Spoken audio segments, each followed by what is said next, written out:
hyperliminal is a mixture of both information that bypasses below the psychological threshold and above the physiological threshold.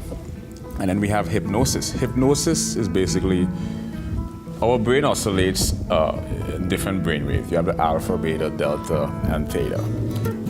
Hypnosis is basically when the brain transitions from the alpha or the beta to the theta or the deep delta state, where all actions become involuntary, making the subject susceptible to outside influence.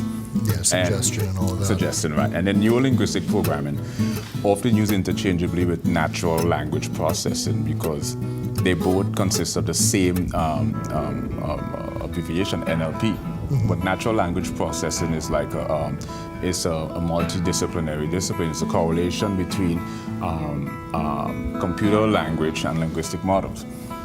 Now, neuro-linguistic programming basically is a correlation between neurological processes, linguistic models, behavioral patterns, and the human experience. So what do they all share in common? They are all capable, they're all a form of subliminal influence. Now, subliminal in and of itself is information that bypasses below the psychological threshold. So you may look at, let's say a prime example is a FedEx logo.